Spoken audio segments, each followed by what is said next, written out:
ปิกนิกกันเย้ปิกนิกที่ไหนนะคะที่บีชค่ะน้องจะเข้าที่บีชนะคะเสร็จ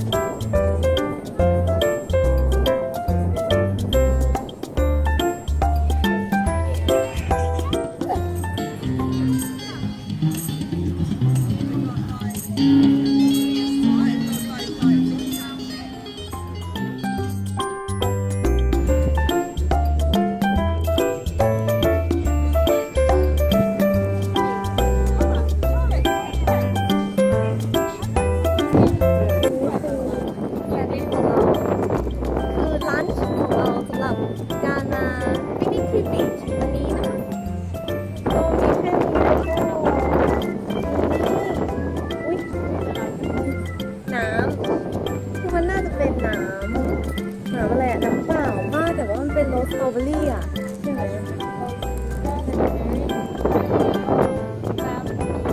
โอ้ยหัวเป็นน้ำเปล่าแหละก็มีแค่นี้แล้วก็มีอันนี้โยเกิร์ตรสสตรอเบอรี่เหมือนกันคือแบบสีแดงนี่เป็นโทนแดงเปล่ามีแต่อะไรแดงๆสินี่ไหนคุมโทนแบบแดง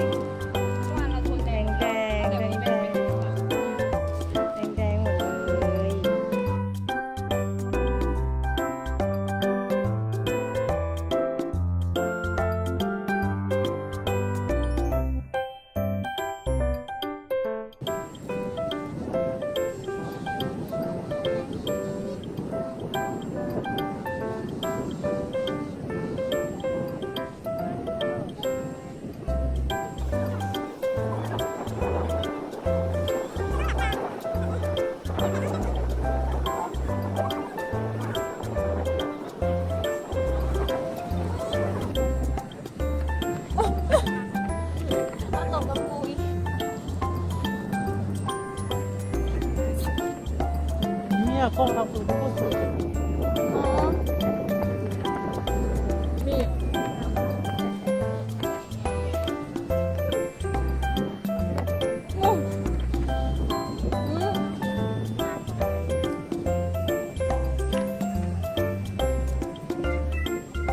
แดดร้อนอ่ะแดดร้อนมากแต่อากาศเย็นดีกว่าไทยเยอะเลย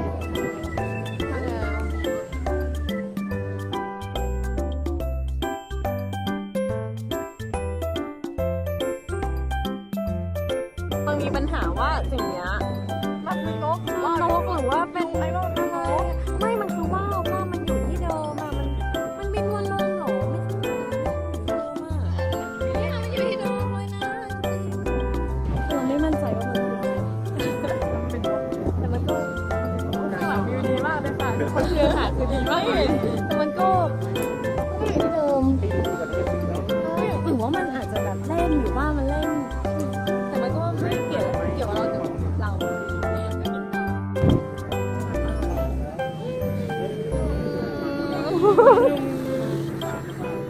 อร่อยนะคะกลับมาอุ้ยนี่อันนี้คือแรปของเบคอนแอนด์ชิคเก้นของอีฟนี่เราจะทดลองกินดูของอีฟ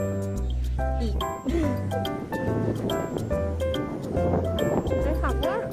อร่อยตอนนี้ที่ไทยกี่โมง2 ทุ่ม 3 ทุ่มกินได้แต่ผักคือกับตรงนี้นี่นะผักอ่ะอันใหญ่มากเลยมาอยู่ถ่ายแบบนี้เดี๋ยวของตัดตรงนั้นถ่ายแบบใหญ่มากของผักแล้วจับของผัก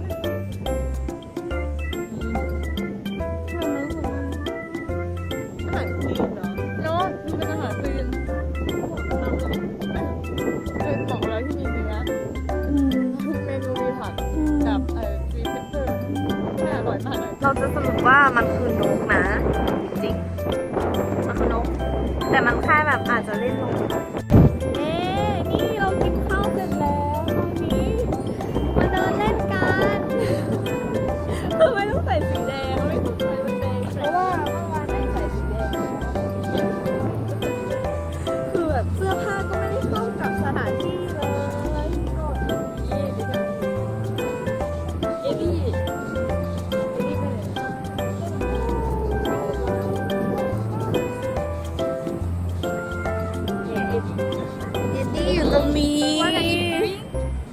with you guys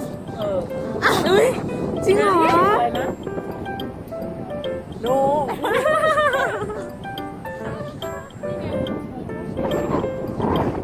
เฮ้ยอยู่กับเจบีผู้ช่วยการในการถ่ายรูป ไม่น่าจะไม่น่าจะ ดูโมทำอะไรกันอยู่คะคุณชิวค่ะถ่ายรูปค่ะของกองค่ะทำไมคะคุณโมสภาพหน้าผมไม่น่าจะพร้อม especially ผม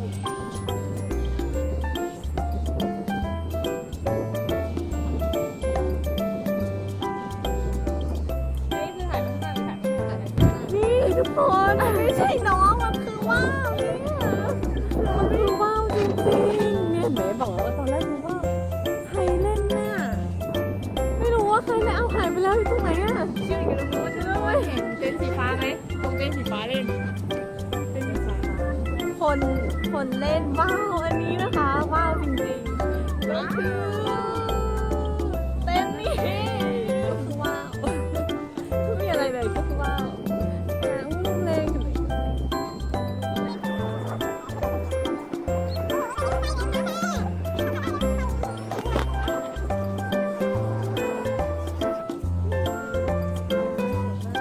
นี่เห็นไหมตรงเนี้ยว้าว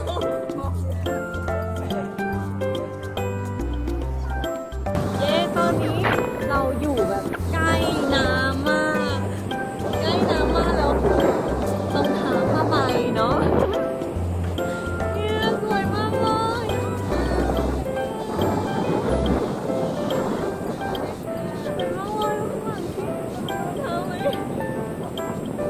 ชอบมากต้องโทรศัพท์สั่นโอ้ยโทรศัพท์สั่น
สำหรับการเข้าไปแล้วถ่ายเป็นเรื่องอีกบล็อกหนึ่งเอามา3 2 1สำหรับยังไม่ไว้ฟังเทคกิ้งเท่าไหร่ก็ไม่รู้3 2 1สำหรับการมาปิกนิกที่ทะเลวันนี้นะคะก็น่าจะจบเพียงเท่านี้เนาะสำหรับรอบนี้เจอกันรอบหน้านะคะบ๊ายบาย